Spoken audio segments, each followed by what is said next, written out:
Greetings, everyone. This is Rock and Roll Spot coming at you with the weekly comic roundup. We've managed to get this week's Marvel books as well as last week's this week, and also this and last week's Image books. But we're focusing. We're going to start off as usual on the Marvel books. So let's get started. We got actually kind of a big haul from Marvel. Kicking things off, we've got the Avengers number 23. Where we left off, the Avengers were attempting to steal a drive with information, with all of the information that has been gathered on the missing moment from the Grandmaster. However, they weren't the only ones there to take it. And it turns out that the person who first turned them on to the missing moment, Kang, was also there to steal the drive. Of course, Kang is not exactly renowned as a thief, but his date for the evening on Grandmaster's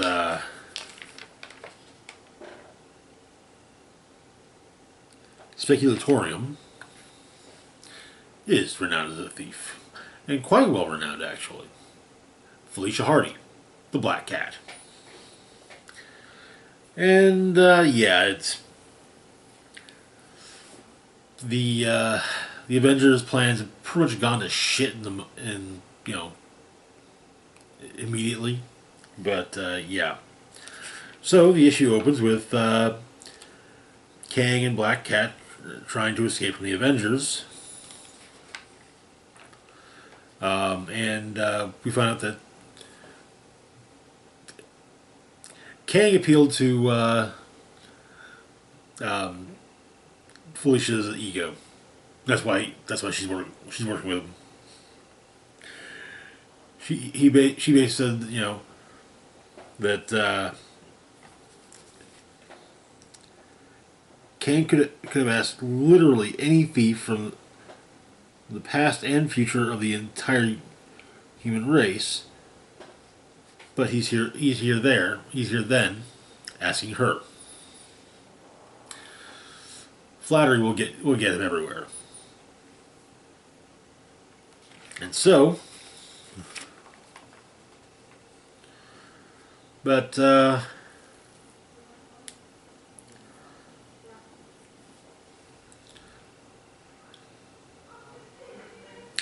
turns out though that they also recruited some other allies.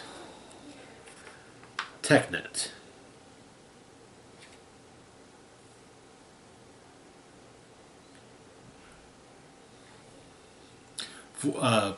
Long Excalibur villains from the Alan Davis, Chris Claremont Alan Davis run, if I remember correctly. And when it seems, just when it seems that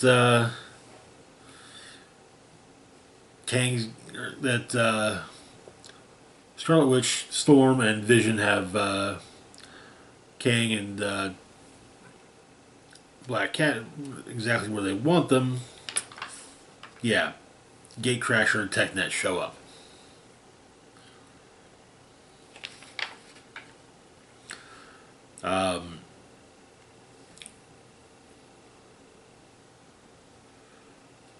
Gatecrasher first distracts Storm while then sends his body bag after her.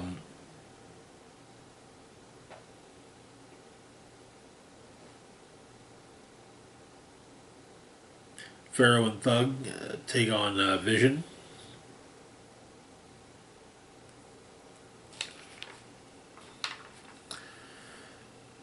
Then Iron Man, Captain America, and Captain Marvel, well,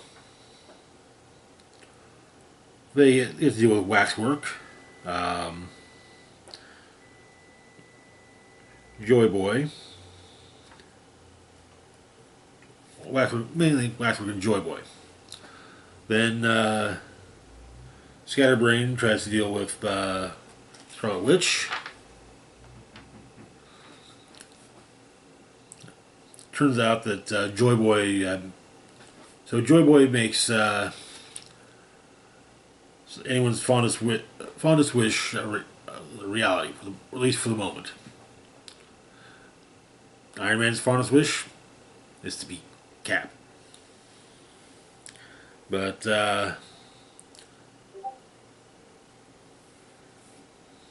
TechNet is defeated.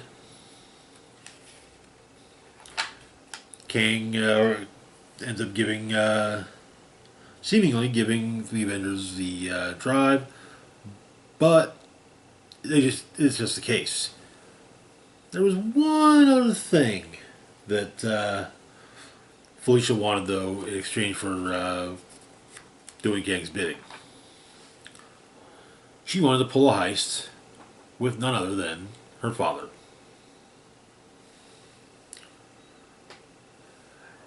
And she got to do it, and her dad got the drive. And Kang summoned one of his fleets to destroy the ship, Kang Fleet Lear, which arrives from warp space just as the issue ends. Okay, all right. I liked the reasoning for Felicia working with Kang. I didn't figure it was gonna be something like mind control or bribery, but it's it's the kind of thing that I can see. And with Jed MacKay writing this and Jed MacKay's previous work on Black Cat, it makes sense for the character. So yeah, I also kind of like the whole Tony wants to be Captain America, and he also punched a baby while appearing as Captain America. So yeah. Moving on though to our last book for the moment, we've got West Coast Avengers #3.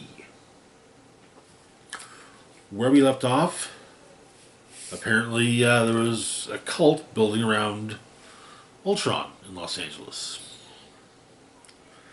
And this was not just started by someone that had a but that really liked robots. This was started by an Ultron. So the issue opens with basically a rundown on Ultron. Hank Pym created Ultron, fought the Avengers. The two of them merged, but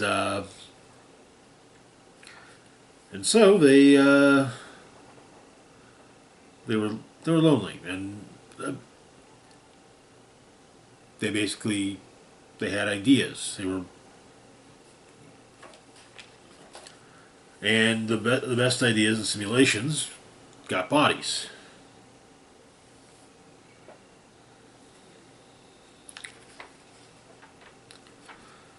One of these ideas was basically making Ultron religion. In the present, the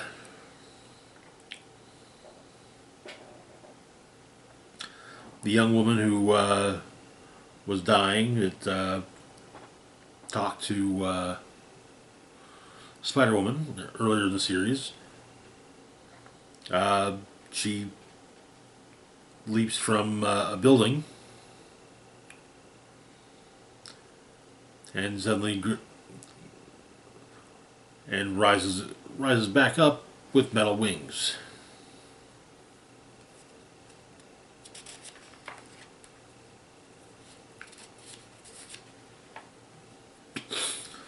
And Blue Bolt attacks. mainly Ultron, but who gets who blasts Blue Bolt in the chest. Iron Man's not really doesn't really care too much if Blue Bolt gets smacked around or blasted by energy blasts. You know, that's fine. But the Avengers then assemble, and the rest of the Avengers assemble. They go to Ultron. And one of the other, I guess, cultists of Ultron punches Blue Bolt. Apparently, though, this Ultron wishes for, doesn't want to. It basically is going for nonviolent action, which, which does not include punching people in the face.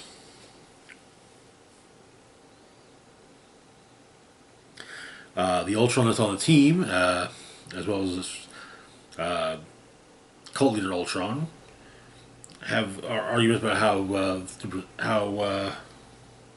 about whether or not what Ultron's doing is the cult leader is right.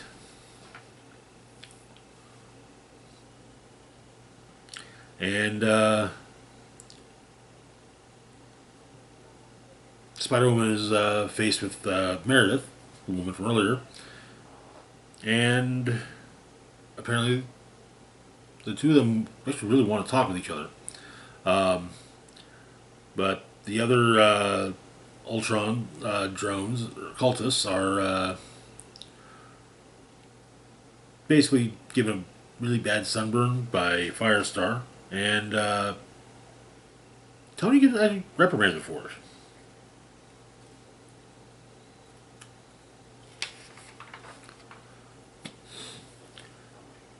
But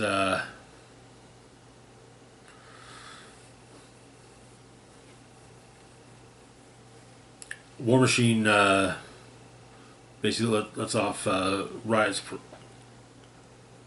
deploys his Riot package, basically to get everyone, as he puts it, back in their corners.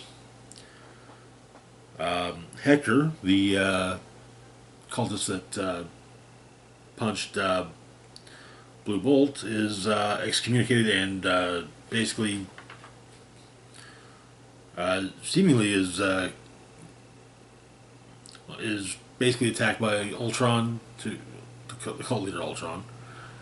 Not killed, but definitely dying. So War Machine's getting to the hospital.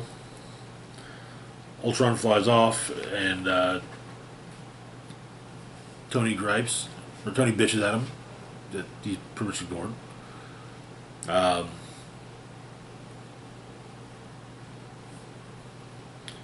And Tony's not too fond of the fact that Firestar, he vouched for her, basically, explaining that she's, a great Avenger, and she basically gave these Ultron cultists really bad sunburns, which were potentially harmful to them.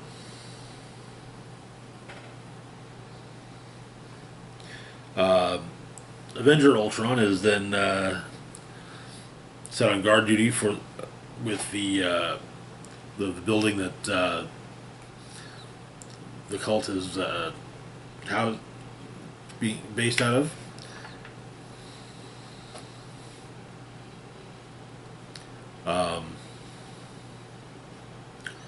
And Blue Bolt goes back to prison, but it seems that there is an effort being made in trying to, and Tony trying to get Blue Bolt placed on house arrest at the hangar. But they're keeping that. They're not telling Blue Bolt about that, just so he doesn't get his hopes up. Spider-Woman goes to talk to Meredith in the building that the cult is housed in, and Tony meets with the Illuminati. Blue Marble is not exactly thrilled about the course of actions that they potentially that are being laid on the table. Emma has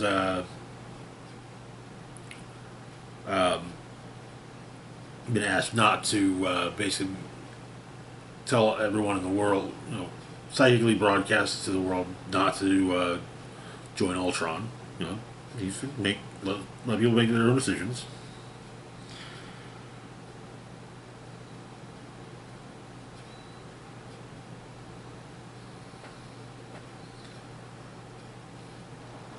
And Tony says that his Avengers will do the hard part.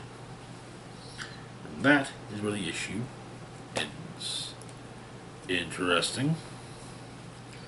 The opening with the Ultrons was a nice, succinct primer to Ultron, in my opinion. But anyways, that's going to do it for now. As always, feel free to like, share, and subscribe.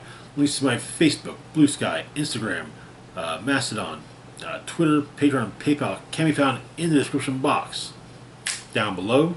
This is Rock and Roll Spock signing off saying, live long and rock hard.